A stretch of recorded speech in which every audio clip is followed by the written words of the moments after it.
Let's have a conversation, get into the agricultural sector now with Danquah Addo-Yobo. He is the West Africa Regional Director for YARA International. Thank you very much, sir, for joining us. Good to see you. As always, pushing the agricultural agenda. How are you doing? I'm doing good. Good. Now, you're talking about pre-harvest and how symbolic has been connecting farmers to buyers over the years. What is the specific challenge, or if you like, the success story that you have seen, which you want to share with us?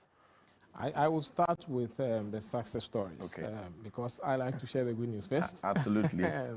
The pre-harvest event, which is coming on next week, the 11th edition is what we are having next week. Right. And it started with participation of just 200 participants. We used to do that in a small conference room in a hotel. Okay. Today, it's over 3,000 participants, which is made up of complete value chain partners in the agri space, from farmers to input providers to buyers to banks, etc. And there's a history behind the pre-harvest that was built around a USAID advanced project that was done. The project has ended more than 3 years ago. Right. And the private sector has continued to run in this the third year.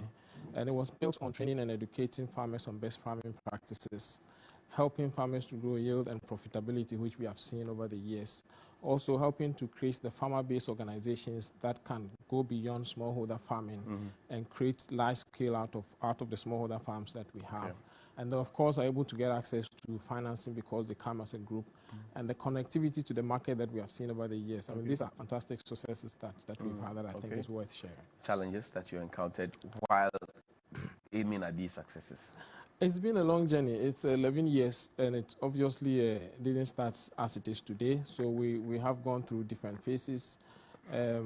Education and training and changing mindsets is not an easy thing to do, right?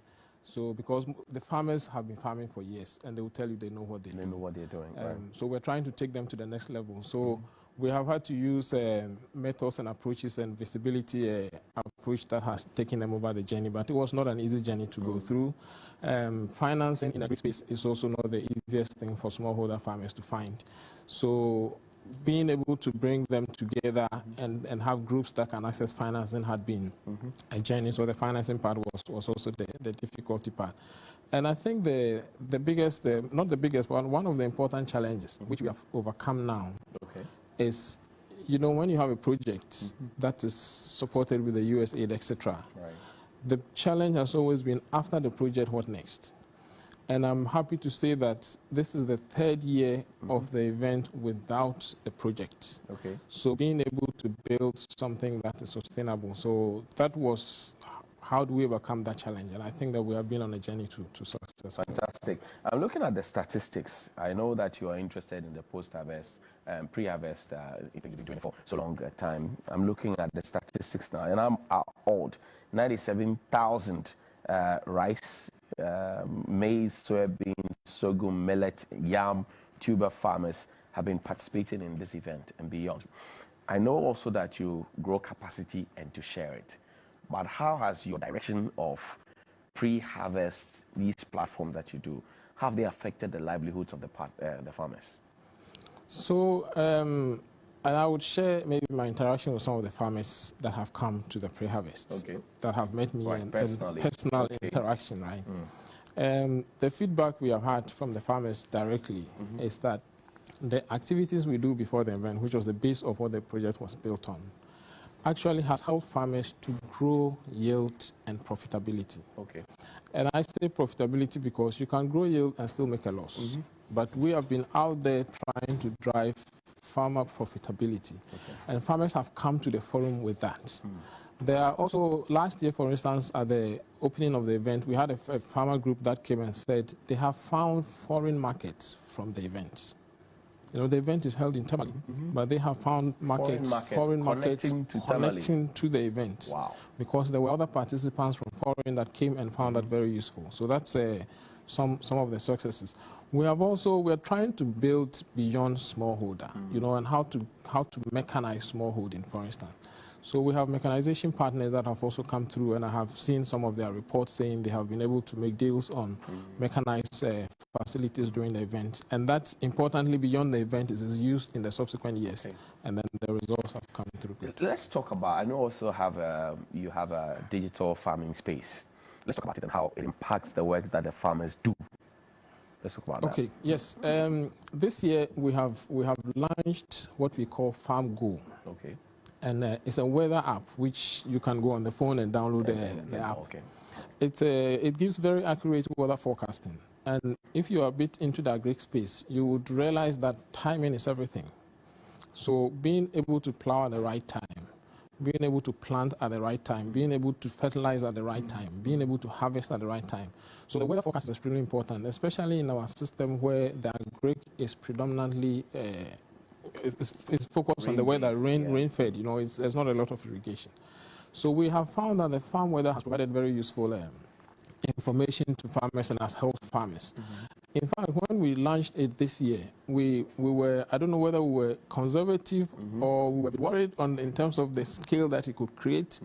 So we were expecting that if we can get about 2,500 farmers on, it will be a good start. We'll build from there. Okay. Today, we have more than 10,000 farmers on it. So we have done more than 4 times what we actually projected. Okay. And it clearly shows that there's a lot of interest in that. Next year, we're looking at coming with something we call YARA Connect. Okay. And I wouldn't say too much about that now because we're in a bit of a competitive space and it should give you something in the market.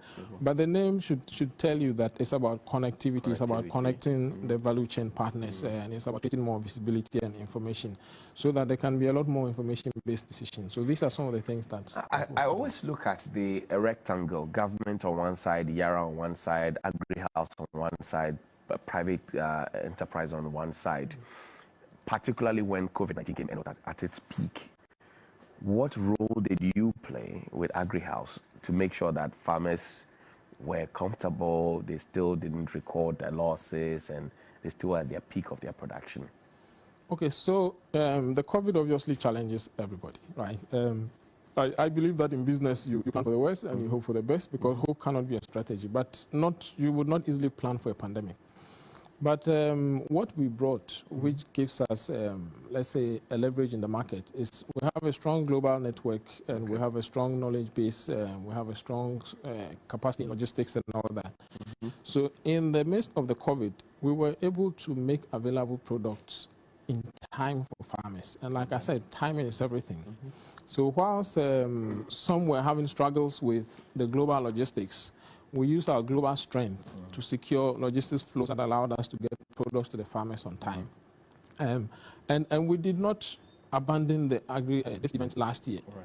Okay. We actually held the event last year. It happened because the importance of that is beyond the pandemic, you know, and it's to bring partners together. And especially in the difficult times of the pandemic, it's important that you bring the value chain partners together to support the farmers in the flow. And we continue to do that last year as well. And that's also why we're doing that this year, even though the pandemic is still on. 19th to 21st of October. Yes. That's what we're going to do it. I'm interested in finding out what else you'll be doing beyond the regular classroom, on the field demonstrations. What else will be there so that we're looking at producing good food, great harvest, more money for the farmers, and happier lifestyles for them? Yeah, I look at the pre-harvest beyond the event. That's why I try to talk about the background. Okay. So it's not only the event, but definitely apart from what we would do, the partners we bring to the platform, I think, are extremely important. Okay. Because one thing that we have been missing in the agri space sometimes is there has not been a market-based approach to the farming we do. And this opportunity is there, and we're bringing markets to farmers this year as well. We're bringing mechanization to farmers this year as well in the event. Okay. So beyond the trainings, I think the partnerships are key. We're bringing financing partners as well to the event as well. So what I would expect and hope people will take away is beyond what we would do, of course, we'll do our training, we'll do our demonstration, we will show a few products here and there. There are more than 112 companies that have registered to exhibit. There are over 33 farmer-based organizations that are coming as well. So I would encourage people to come and think beyond the event and make the best relationships they can make out of the event, make the best deals you can make out of the event. You can buy a lot of things there, but what you take away from the event. And I'm sure next year we will have people coming back with success stories. Based on your experience in the field, let's talk about how impactful the Preharvest Exhibition and Conference has been in the lives of the farmers, one, and then the agri sector for us, you know, because I'm amazed that people are connecting from Tamale to the other side of the globe and back. Per your experience over the last 10, 11 years, how impactful has this Preharvest Conference and Exhibition been? So over the last, this is the 11th year, right? So over the last 11 years that we have been doing this, I said we have 33 farmer-based organizations. What has been created out of the program is more than that. But what's coming through the event this year is 33. What we have seen them do and what we have helped them do is we have helped them double their yields. And we have seen yields of maize from some of these groups that are almost twice the national average of maize production yield. So that clearly means for the farmers in that group, there's a very high productivity. And that also translates into very high income for those farmers in those groups as well. So that's very, and those 33 groups are bringing along about 100,000 farmers. So that's also the impact that you start to have. And these are the ones you can count direct. And we also have the indirect impact when it goes into the communities and things. And we have not stopped at the events. Throughout the year, we have continued to run hundreds of demonstration fields and crop clinics, which are used to train and educate farmers and expand. So it doesn't matter whether you're buying from us or not, but we're trying to impact the industry. Get touched by you will be touched. You know, we're not looking for who's buying from us, the YARA way. And what we bring to the market is what we call crop nutrition solution as well. And we have seen that farmers have become profitable. Let's talk about the future in wrapping up. I'm looking at creating a resilient space that would have continuous harvest of good food, creates the necessary market channels, give people more knowledge and expand their horizon, move them from this smallholder thing. You always have said beyond the conference. What does the future look like beyond 19th and 21st? Beyond 19th and 21st, I will go to our global mission that says to responsibly feed the world and protect the planet. That's our global mission.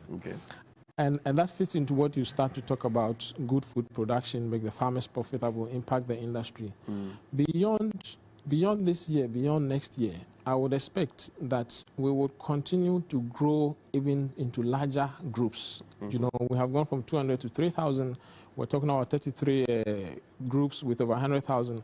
I expect that we start to go to 200,000 farmers, 300,000 farmers. That starts to grow and impact the industry in a bigger way.